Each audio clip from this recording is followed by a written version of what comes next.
Are you planning, because I know your father's facing re-election, if he does win, are you going to stay here in Washington? Do you plan to be part of the administration?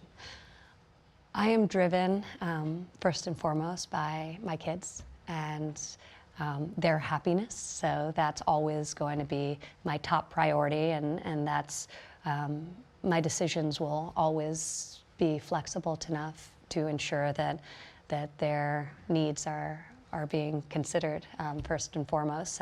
So they will really drive that answer for me. I think for me, I came down here, it's about the impact. It's about being able to deliver for the forgotten men and women that I met over the course of 2 years as I campaigned around this country, and over the last 2.5 years as I've traveled to almost every state in this nation.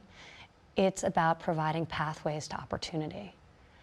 Our policies have created a pro-growth environment, whether it's tax reform, deregulation, elements like the child tax credit that have afforded parents the relief they need to make the investment that's so important in their families. I hear you say unfinished business, and it makes me think you want to keep working. Oh, it's always unfinished. I mean, we've done so much, but it's not enough yet.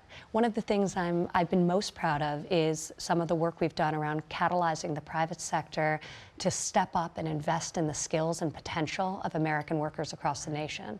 14 million Americans will benefit from the pledges of over 350 companies to invest in their skills. It is incredible. That's 14 million lives improved.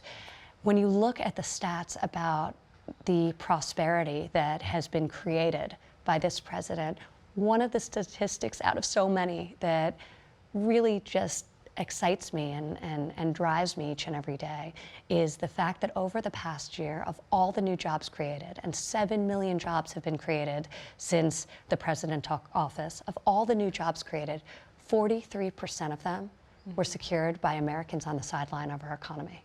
Not even those that are unemployed, but those who had been completely marginalized, who are now coming back into the workforce and being taught the skills they need, not only just to secure a job in this hot economy, but to ultimately transition into a career. Does it make you want to run for office yourself? Oh gosh, you know, for me, it's the politics is truthfully less interesting. The policy and the impact of lifting communities and changing people's lives, and the stories I've met from, or I've heard from the people I've met across this nation are just amazing, and it gives you so much hope. So even in this combative climate where people are just killing each other and it's just pure partisan raw politics, there is so much positivity and there's so much hope. And the stories I could share with you when we have longer about the policies we've put in place and how that's impacted American families, whether it's criminal justice reform and the impact that that's made on communities across the nation, and that hope of a second chance, to workforce development and job training, to childcare affordability. We can't underappreciate the fact that we've increased the amount we're spending by 50%, so that parents aren't having to choose to lose their job because they can't afford high quality childcare. So it's really energizing, and I'm deeply passionate. But you know, the day I walk into the West Wing and I don't feel a shiver up my spine is the day I've been here too long.